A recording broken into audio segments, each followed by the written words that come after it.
What's up, guys? My name's Brandon, and welcome back to Apple Weekly. In this episode, we're going to discuss what to expect from iOS 18 and WWDC on Monday, why iMessage is turning into WhatsApp, Spotify's price hike, a crazy AirTag story, and much more. And if you want to stay updated with everything going on in the world of Apple, be sure to hit that subscribe button down below. You do not want to miss next week's videos on iOS 18. Okay, so we have to start with some more iOS 18 news because we just got an update from Bloomberg's Mark Gurman about Apple's new AI system that they're going to call Apple Intelligence. So AI, it's still AI, but it's not artificial intelligence, it's Apple intelligence. And that is the most Apple thing I've ever heard, so I believe it. He says that they're planning to integrate AI into as many applications as possible, but these new capabilities will be opt-in, so you will not be forced to use these AI features. Plus, they're going to be labeled as beta, and some of these features and some of these models are going to require the iPhone 15 Pro and newer. And he goes on to say that Apple's AI features will be powered by its own technology and tools from OpenAI. So it's going to be a combination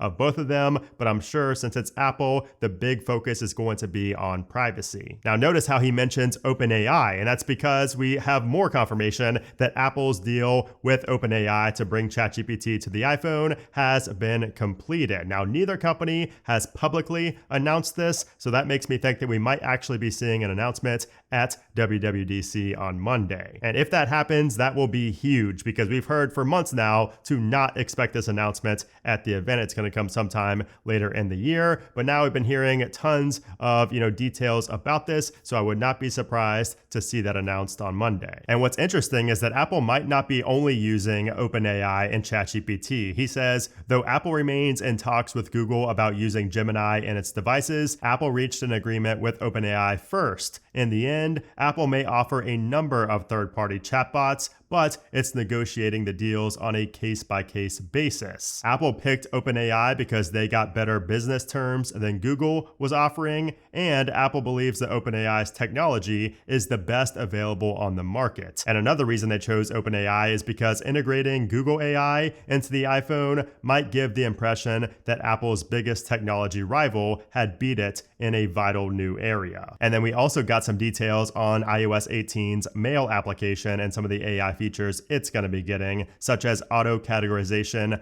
of emails based on the text contained within them, also improved search, and smart replies that use AI to create replies on the fly. So basically a lot of features that Gmail has currently are going to be coming to the Apple built-in Mail application. And then I mentioned in the intro how Apple is trying to be like WhatsApp, and it looks like we have more WhatsApp-like features coming in iOS 18 because a new report says that iOS 18 will finally let you react to messages with any emoji. So very similar to WhatsApp, Instagram, Snapchat, pretty much all these other applications, you're going to be able to do that with iMessage now, which a lot of people are going to love. Now, we're also hearing that a new application is coming in iOS 18, and this comes from Mark Gurman as well. He says we're going to see a password manager to compete with 1Password and LastPass. He says the new app is powered by the iCloud keychain, a long existing Apple service that can sync passwords and account information between different devices. The app features a list of user logins and splits details into different categories such as accounts, Wi-Fi networks, and passkeys. The software will also work on the Vision Pro headsets and Windows computers, and it can support verification codes and serve as an authentication app similar to Google Authenticator. So hopefully this new passwords application will completely eliminate the need for like a Google Authenticator or any of these other authenticator applications, and it's going to be nice to finally have passwords as a standalone application. That's something I've requested for years now. And there were a lot of other iOS 18 leaks that came out over the past couple of days, but I will be making a whole new video on iOS 18 features to expect the day before WWDC. So on Sunday, expect that video with even more expected iOS 18 features. Now, also this week, we saw Spotify hike their prices, and now it's more expensive than Apple Music, despite not having spatial audio or lossless audio. So this is the second time that Spotify has raised its prices for the US premium plan in the past 12 months, which is insane. So it's now $11.99 a month compared to Apple Music's $10.99 a month. And for the family plan, it's a $3 difference between Spotify and Apple Music. Now, I know that Spotify Premium gets you access to 15 hours of audiobooks, and Apple Music does not give you that. However, I still think that Apple Music is the superior service here because the sound quality is better. I like the visuals better. And,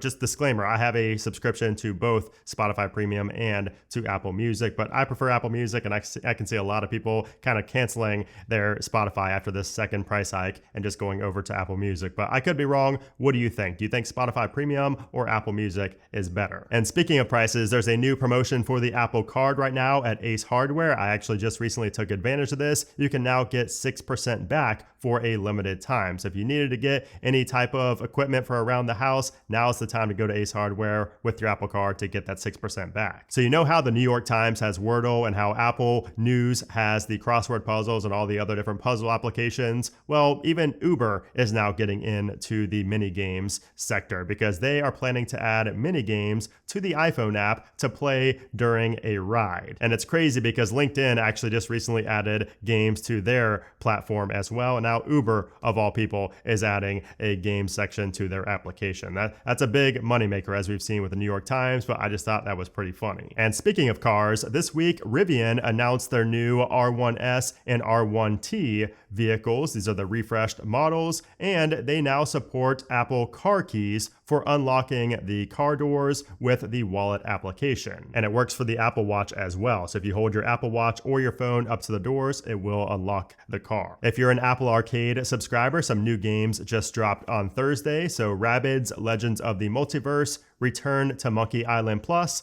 Tomb of the Mask Plus, and Fabulous Wedding Disaster Plus have just been released. And we also got an announcement from Apple that these are the games coming in July, in early July. And speaking of games, we also saw the launch of Assassin's Creed Mirage this week. So this is available only for the iPhone 15 Pro series and of course the M series iPads as well. So this is going to be a pretty expensive application and also a pretty large application. So 10.5 gigabytes is the initial install, and you can see it is currently 50% off for a limited time. You can play a free trial and then you will have to pay after that. Okay, so I'm not going to mention iOS 17.5 or iOS 17.5.1 in this video because we've talked about that enough and there's really absolutely nothing new and nothing to talk about with those software versions. So I'm going to save you the time and the repetitive content. So we're going to talk about what to expect next. So next up is going to be iOS 18 on June 10th. Now I know a lot of people have been wondering, where is iOS 17.6 beta 1? Because we've been expecting that for the past couple of weeks, but it just simply has not come. And I don't think anybody at this point even cares about 17.6 beta 1 since iOS 18 is very likely to, keep all the same devices supported that were on iOS 17. So once iOS 18 drops on Monday, I don't think anybody's going to care or even remember that 17.6 was a thing. But, we could be seeing 17.6 beta 1 sometime next week, potentially on Tuesday the 11th or on Wednesday the 12th. But I do not think we're going to see it on Monday. I think Monday is going to be all about iOS 18 beta 1. Now, I did also want to mention that if you have not been on the beta train for a long time, how it typically goes is that developers get access to iOS 18 beta 1 for the first month. Public beta testers do not typically get the first beta until about a month after developers. Now, the good news is that the developer accounts are free now, so you can get access to developer beta 1 without needing to pirate it or pay the $100 a year. You just have to, basically